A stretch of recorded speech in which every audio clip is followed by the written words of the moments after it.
ইতোমধ্যেই রাজশাহী বিশ্ববিদ্যালয় কেন্দ্রীয় ছাত্র সংসদ নির্বাচন এবং জাহাঙ্গীরনগর বিশ্ববিদ্যালয় এবং চট্টগ্রাম বিশ্ববিদ্যালয়ে ছাত্র সংসদ নির্বাচনের যে ব্যবস্থা এটা আমরা দেখতে পাচ্ছি। তো এই জায়গাগুলোতেও শিবির প্যানেল দিয়েছে। আপনি কি মনে করেন যে এই জায়গাগুলোতে ছাত্র শিবির যেভাবে ঢাকা বিশ্ববিদ্যালয়ে বিজয় লাভ করেছে আসলে সেই সক্ষমতা শিবিরের আছে কিনা? এটা একটু জটিল প্রশ্ন।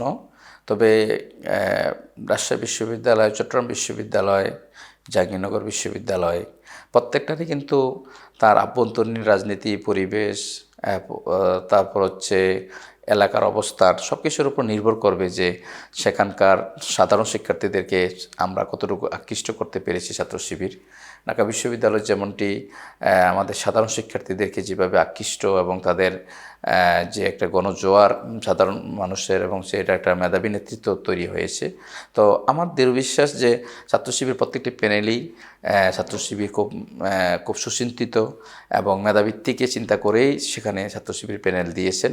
এবং রাজশাহী বিশ্ববিদ্যালয় এমনি আগে থেকেই মানুষের যে ছাত্র শিবিরের প্রতি আস্থা, ভালোবাসা এবং ছাত্র শিবিরের প্রতি মানুষের যে অন্যতম একটা মানে আকাঙ্ক্ষার জায়গা, সেখান থেকে মানে বোঝা যাচ্ছে যে ছাত্র শিবির যদি নির্বাচন সুন্দরভাবে সুষ্ঠুভাবে হয়, আমার দৃঢ় বিশ্বাস রাজশাহী বিশ্ববিদ্যালয় এবং চট্টগ্রামও তাই, সেখানকার এলাকার মানুষের গণভিত্তি সাধারণ ছাত্রদের দীর্ঘদিন যাবৎ সাধারণ ছাত্রদের কল্যাণেই ছাত্র শিবির কাজ করে যাচ্ছেন।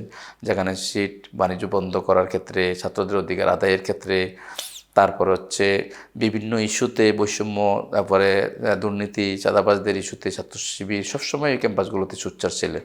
তো সেক্ষেত্রে সাধারণ ছাত্রছাত্রীদের অধিকার আদায়ে সবসময় সোচ্চার ছিলেন এবং সাধারণ ছাত্রীরা মনে করেন যে তাদের নিরাপদ ক্যাম্পাসে পরিণত করার জন্য ছাত্র শিবিরের প্যানেলকেই তারা বেছে নেবেন। আমার